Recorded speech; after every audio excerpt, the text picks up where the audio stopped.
Today we're heading to south central New Mexico and we're going to be exploring White Sands, one of the coolest destinations in the state. White Sands is an area of sand dunes that takes up 275 miles of desert. It's the world's largest gypsum dune field. It's also home to the world's largest collection of Ice Age fossilized footprints, which showcases more than 20,000 years of history. These sand dunes are one of a kind, and after we visit these sand dunes, we're going to be heading to the world's largest pistachio. So stay tuned and let's start our adventure in White Sands. We are in Alamogordo, New Mexico, which is kind of like the base camp for White Sands National Park. The gates do not open until 7 a.m. We were gonna go shoot sunrise. Sunrise is at about 7:05. Yesterday we finished up at Carlsbad Caverns and drove over Cloudcroft Pass, and now we stayed in Alamogordo for the night. Gonna be an awesome day at White Sands. I've been there once before, Bree has not.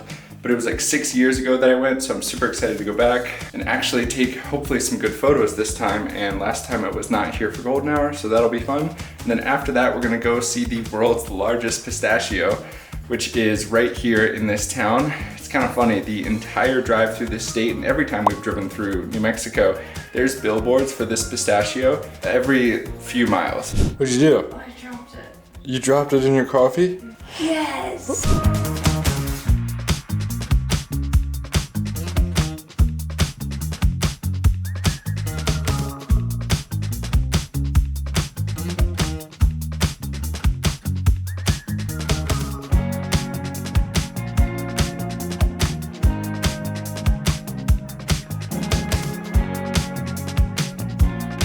It's 7 o'clock and the gates are not open. The cones are not open, which is kind of frustrating. The sun is rising. Sunset is beautiful right now, and unless they open it very soon, we're not going to be able to drive in past all the vegetation and climb the dunes with it still being golden light. So hopefully they open it soon.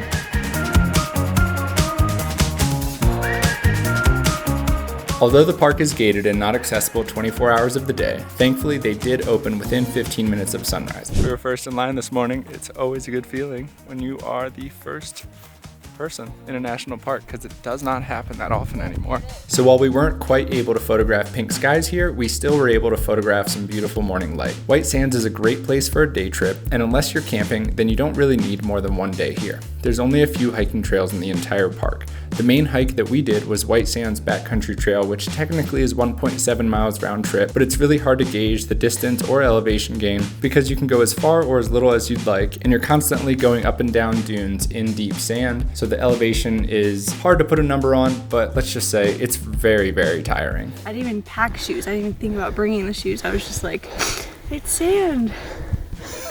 Now I have no shoes on our hike. Bree's not wearing shoes.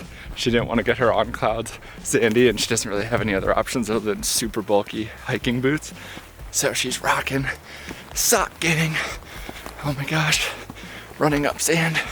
So tired. Would you recommend Sock Life for anyone visiting? Yeah, absolutely. You don't have to worry about pokies, and in the winter, the sand is cold, and you don't have to worry about the coldness, and you don't have to get sand in your shoes. I highly recommend.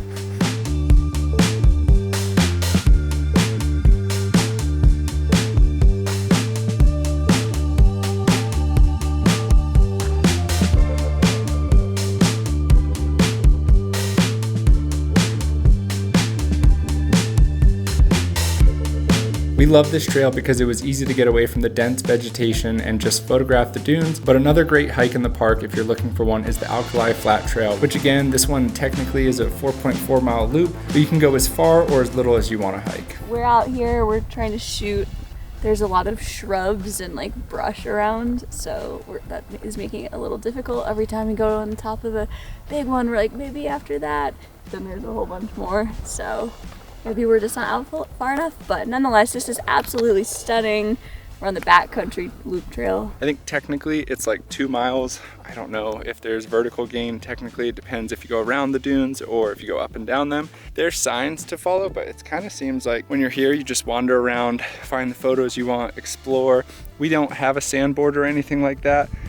I think Bree mentioned that you can get them at the visitor center or rent them somewhere in town. I did sandboard last time I was here with my buddy Alex. Maybe if I can find one of those photos, I'll throw it in. This is awesome. This is so cool, unique landscapes. I do wish that they opened earlier than 7 a.m. because we didn't really get to photograph sunrise, but beautiful place, super quiet, serene. Haven't seen a single other person still, which is very cool. Definitely recommend you come here.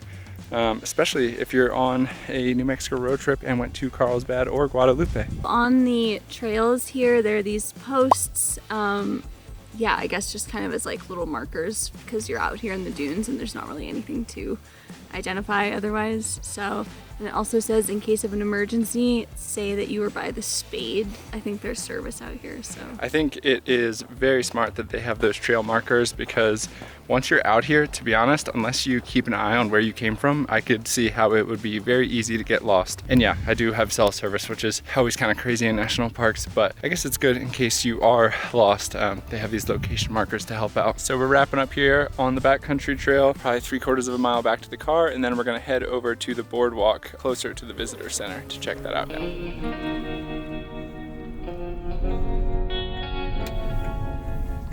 Our last stop while visiting White Sands was the Interdune Boardwalk, a short 0.4-mile round-trip hike along a boardwalk that takes you to a beautiful viewpoint in the park. We're on the Interdune Boardwalk. This is nice, it's like accessible, so everyone can enjoy the dune.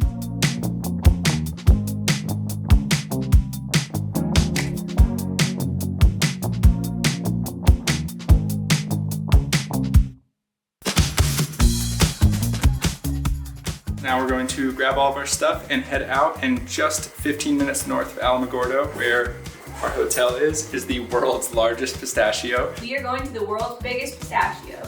I'm really excited. I love pistachios and I think they have ice cream.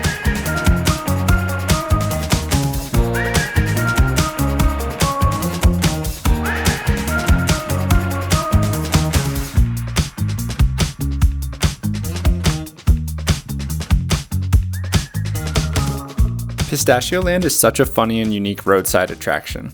Bree and I both love pistachios, so we knew we had to go. We got a few different kinds of them, and if you want to try these, but if you don't have any New Mexico plans coming up, you can actually purchase their flavored pistachios online and have them shipped to you. This is the perfect addition to a trip to White Sands, but the souvenir shop, farm, and tours make this a great destination in and of itself.